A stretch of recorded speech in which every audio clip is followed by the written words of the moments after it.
Hello everyone, Basic Ollie here, hope you're all doing well and welcome back to another video. Today I would like to talk about Gran Turismo 7 and endurance racing. Now endurance racing is possible on single player through the campaign, but I want to specifically talk about endurance racing online. Will it ever come, and if it does, will it be any good? Well, quite simply, I'm going to tell you no.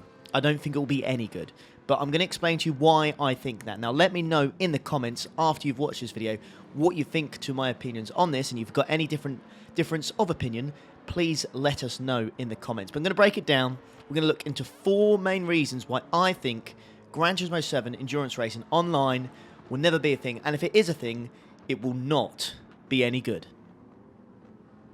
So to get my points across, what we're going to do is jump onto a game and compare it to Gran Turismo 7, and we're going to jump onto a game that does endurance racing exceedingly well, the best service by far for endurance racing, and that is iRacing. What we're looking at now is a 50-car race at Daytona, and already you can see it looks pretty epic, seeing all these cars hustling and bustling, trying to get through turn 1 and the rest of the circuit at Daytona. Looks absolutely mega. Graphics-wise, I'll admit, not particularly pretty, but it does the job, and you get all 50 cars on the track, and looks mega. And this puts me to point number 1 on this video, is participation levels. You see all these cars here, 50 cars trying to get around this circuit.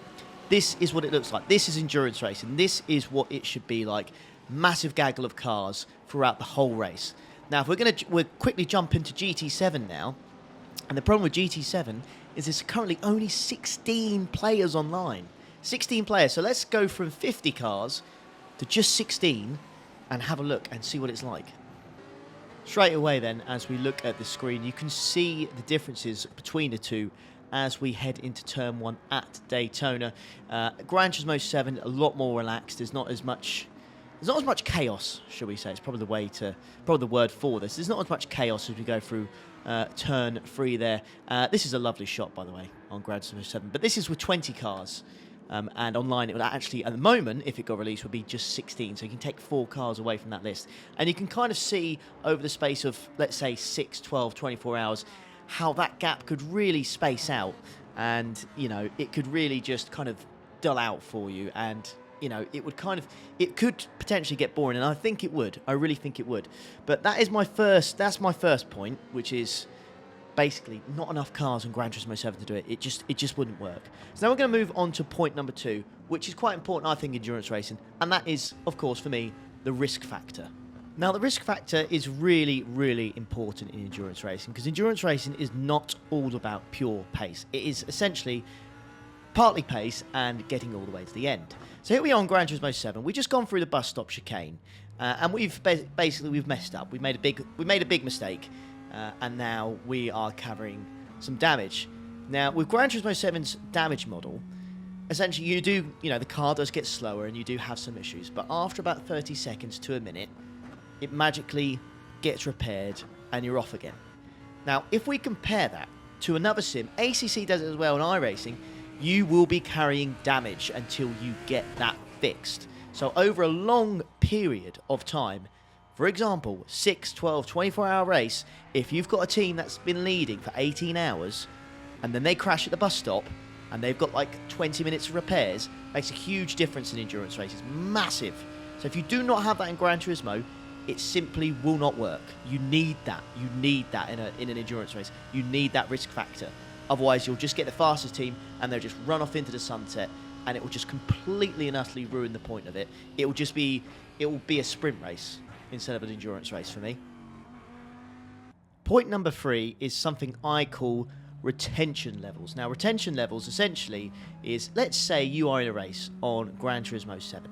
You are, as an example here, let's just say we're on lap 100, okay, and you are 26 seconds behind the leader, 17 seconds behind the next car. And it doesn't matter what you do, you simply cannot catch up. Now, there's no chance that they'll crash out because there's not a damage model that's going to cause them severe damage. So even if they crash after 30 seconds, they're just gonna be fine. So what are you going to do? You're probably going to end up quitting. Because if there's 16 of you online in a race and you are miles off the pace, are you going to stay in that lobby? No. No, you're not. You are not going to sit there for 6 hours of your life just waiting for the race to end if you're going to finish dead last. There's no fun in it at all. You won't do it. Point number 4 then, and the final one, and probably the biggest one of them all, is quite simply system performance. Now, the PlayStation 4 came out in November 2013. Now, in terms of hardware, that is 9 years old. Now, 9 years old in technology terms is an awful, awful long time. So there's just no way you're going to get something with 9-year-old hardware to be able to run that many cars around the circuit. It is currently limited to 16 online. Maybe we'll get 20. But there's just absolutely no way we're going to get more than that. And that is simply because Gran Turismo 7 looks fantastic. It looks beautiful on PS4 and PS5. But because of that, because of the demanding graphics, there's just no way we're going to get more than that 16 or 20 people online. And because of that limitation, and because of the system performance just holding it back, that hardware issue, we're just not going to get it. So it's just not going to happen. Even if, you know, we got the risk factor, we got the participation levels, the retention levels, even if we fixed out the first 3 points, it's not going to matter because you can't, it won't be, it's not possible. It's simply not possible. The hardware is just nowhere near good enough. You're not going to get something that is 9 years old with the graphics as good as they are on Gran Turismo to have more than that many cars running. It's just not going to happen, sadly. But yeah, those are my 4 points as to why I do not believe endurance racing on Gran Turismo 7 online is going to be a thing. And even if it is, it won't be very good. So let me know what you think of this video in the comments. Let me know what you think of endurance racing. Do you think it's a possibility? Let me know. If you enjoyed this kind of video, please do consider leaving the like button on the way out. Maybe subscribe if you want to see some more stuff like this. But I'll leave you to it. Thanks very much for watching. Have a lovely rest of your day, and I'll catch you in the next one. Take care. Ta-da.